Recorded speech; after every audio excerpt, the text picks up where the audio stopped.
അസ്സലാമു അലൈക്കും വറഹ്മത്തുള്ളാഹി വബറകാതുഹു.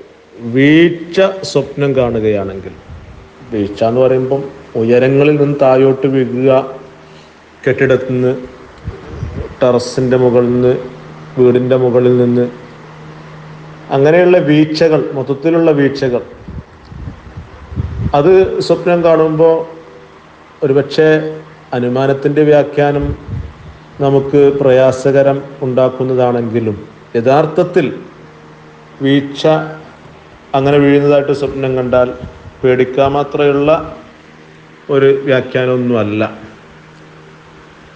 മഹാനായ ഇമാം അബ്ദുൽ ഗനി നാബൽസി റഹിമഹുല്ല തഅ്തീറുൽ അലാം ഫി തഅബീറിൽ മനാം എന്ന് പറയുന്ന കിതാബിൽ അതിൻ്റെ 255 പേജിലായിട്ട് പറയുന്നുണ്ട്, സുഖൂത്ത്, വീഴ്ച.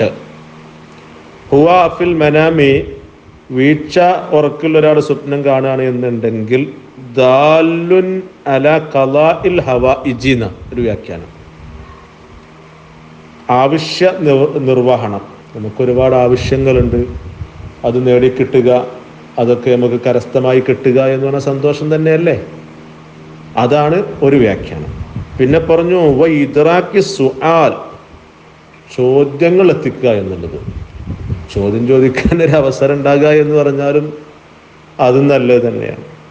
പിന്നെയും ഒരുപാട് വ്യാഖ്യാനങ്ങൾ പറയുന്നുണ്ട്. വയുദുല്ലു അലൽ വലതി, ഉണ്ടോ, ഒരു മകൻ്റെ മേലിൽ കുറിക്കുന്നു. അപ്പോൾ ഒരു സ്ത്രീയെ സംബന്ധിച്ചിടത്തോളമാണ് ഇത് കാണുന്നതെങ്കിൽ, ഗർഭിണിയാണ് എന്നുണ്ടെങ്കിൽ ഒരു കുട്ടിയെ പ്രസവിക്കപ്പെടും എന്നുള്ളതിലേക്ക് കുറിക്കും. അല്ലെങ്കിലും കല്യാണം കഴിഞ്ഞവരാണെന്നുണ്ടെങ്കിൽ കുട്ടികളുണ്ടാകും എന്നതിലേക്ക് വേണമെങ്കിൽ അനുമാനിക്കാം.